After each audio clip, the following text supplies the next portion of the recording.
दोस्तों ये है सफ़ेद रंग का नौसादर और ये है मटमैले रंग का नौसादर। दोनों नौसादर बिल्कुल अलग अलग होते हैं। ये जो नौसादर होता है ये केमिकली होता है और जो ये नौसादर होता है ये हर्बल होता है।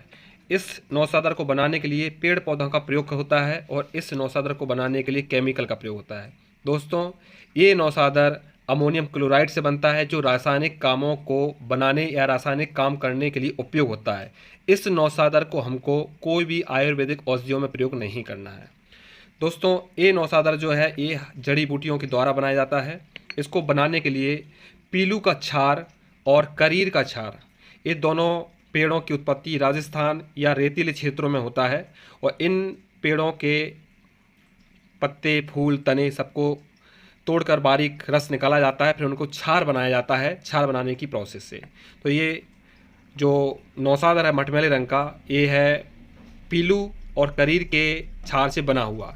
इसको ही हम आयुर्वेद में प्रयोग करते हैं। यह है पंसारी क्या मिल जाता है और यह जो नौसादर होता है ये जो रासायनिक केमिकल जो लोग बेचते हैं उन लोगों को मिलता है। तो इस नौसादर का प्रयोग नहीं करना है। कई लोगों को मैंने कुछ दवाइयाँ बताई तो ये वाला नौसादर लेके आ गए थे, तो मैं इस वीडियो को इस कारण से बता रहा हूँ कि इस नौसादर का प्रयोग हमको कभी नहीं करना है, ये नुकसानदायक करेगा। इस नौसादर को प्रयोग करने के पहले हमको शुद्ध करना होता है। शुद्ध करने का तो दोस्तों कोई बड़ी बात नहीं है। शुद्ध करने का मतलब है इसको साफ करना। तो इसमें काफ़ी मिट्टी काफ़ी कचरा रहता है, तो इसको हमको बारीक कूटना है और पानी में घोलना है। पानी में घोलने के बाद इसको छान लेना है। छानने के बाद दोस्तों इसको दोबारा पानी में गर्म करना है। पानी इसका उड़ जाएगा और ये मोटा मोटा इस तरह का बर्तन में बच जाएगा। तो इस तरह से इसका शोधन हो जाता है, कोई मुश्किल बात नहीं है। इसका शोधन मतलब इसका कचरा निकालना, इसकी गंदगी निकालना। फिर इसका प्रयोग हम बाकी औषधियों में कर सकते हैं। अब जानते हैं कि हम नौसादर से क्या क्या लाभ उठा सकते हैं, किन किन चीज़ों में नौसादर का प्रयोग होता है। दोस्तों जब भी नौसादर की बात आती है तो सबसे पहले इसका प्रयोग होता है अजीर्णता को दूर करना। अजीर्णता मतलब जो हमारे पेट की अग्नि बंद हो गई है, जो अग्नि होती है, जो पाचन क्रिया होती है, जो भूख होती है वो जब कम हो जाती है, या ऐसा कहें कि जब हमारी पाचन क्रिया कमज़ोर हो गई हो और हमारे खाना को पचाने में हमको प्रॉब्लम दिखाई दे रही है, ऐसी परेशानी में यह नौसादर बहुत कारगर काम करता है। कई प्रकार के रोग और पेट के होते हैं, जैसे कि पेट में गैस बनना, छोटी आंत में गैस बनना, बार बार डकारें आना, पेट में हमेशा खाना भरा हुआ लगना। इस तरह की परेशानी को ठीक करने के लिए भी नौसादर बहुत अच्छा काम करता है। दोस्तों नौसादर को अगर हम पेट संबंधित परेशानी के लिए प्रयोग करेंगे तो कैसे करेंगे, इसका हम कितनी भी क्वांटिटी में ले सकते हैं। जैसे मान लो हमने इसको 50 ग्राम लिया तो 50 ग्राम ही हमको सौंफ लेना है। सौंफ और नौसादर को दोनों को बराबर लेके इसको पीस लीजिए और 2 चुटकी सुबह, 2 चुटकी दोपहर को, 2 चुटकी शाम को आप खाइए। आपकी पाचन क्रिया धीरे धीरे करके मजबूत होने लगेगी और आपको लगेगा कि हाँ मेरा खाना अब डाइजेस्ट होने लग गया है। और जिन लोगों को गैस की प्रॉब्लम होती है वह लोग इसको जीरा के साथ बनाएं। इसको आधा आधा जीरा को दोनों को बारीक कर लें और 3 टाइम अगर लेते हैं तो ऐसे लोगों को गैस की प्रॉब्लम होना और खाना ना पचना, बार बार डकार आना, इस तरह की परेशानी बिल्कुल ठीक हो जाती है। तो कोई मुश्किल काम नहीं है, नौसादर का उपयोग बिल्कुल साधारण रूप से है। दोस्तों अब हम जानते हैं कि नौसादर का उपयोग हम और कहाँ कर सकते हैं। दोस्तों नौसादर का प्रयोग सर्दी खांसी में भी बहुत अच्छा काम करता है। जिन लोगों के फेफड़ों में कफ जमा हुआ है, जिन लोगों को खांसी आती है, सर्दी जुकाम बहुत ज़्यादा रहती है, बार बार एलर्जी हो जाती है, ऐसे लोगों को ये बहुत कारगर फायदा करता है।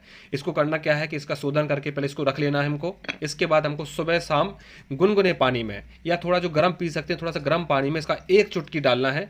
1 चुटकी शाम को, 1 चुटकी इसको सुबह, और इसको आपको खाली पेट गुनगुना करके धीरे धीरे सिप सिप करके पीना है। और इसके पीने के बाद आधा से 1 घंटे तक कुछ नहीं खाना है। और सर्दी खांसी में जो परहेज होते हैं जैसे कि ठंडा और खट्टा ये सब चीज़ें ना खाएं तो कफ पूरा निकल जाता है और काफ़ी लाभ मिलता है। इसका पुराने ज़माने में एक प्रयोग और होता था दोस्तों, मैं बताता हूँ। पुराने ज़माने में जब हमारा हुक्का चिकित्सा या चिलम वाला चिकित्सा शुरू हुआ, एक्चुअली आज लोग बाग चिकित्सा करते हैं नशा करने के लिए, लेकिन चिकित्सा की जो उत्पत्ति हुई वो औषधि के रूप में हुई थी। तो औषधि में चिकित्सा हुक्का चिकित्सा कराया जाता था। तो हुक्का में इसको और अफीम को, अफीम नहीं मिलती है तो बासा को यानी अडूसा को, अडूसा और इसको बराबर मात्रा में हुक्का में भर के और इसकी चिलम पी जाए तो जो अटैक होता है श्वास का, खांसी का, वो पूरी तरह से ठीक हो जाता है, तुरंत राहत मिलता है। तो इसका ये बहुत अच्छा फ़ायदा है। दोस्तों इसके बाद इसका एक फ़ायदा और बताता हूँ। जैसे किसी को चोट लग जाती है, चोट में सूजन आ जाती है, वह जगह चोट के कारण सूज गया है, तो इसका आप पानी में मिला के इसका लेप अगर कर देते हैं तो सूजन धीरे धीरे 2-3 दिन में ठीक हो जाती है। इसका लेप हमको सुबह से लेकर शाम तक लगा रहने देना चाहिए। इसका उपयोग एक और बताता हूँ जो मैंने अनुभूत है, मैंने जो किया है।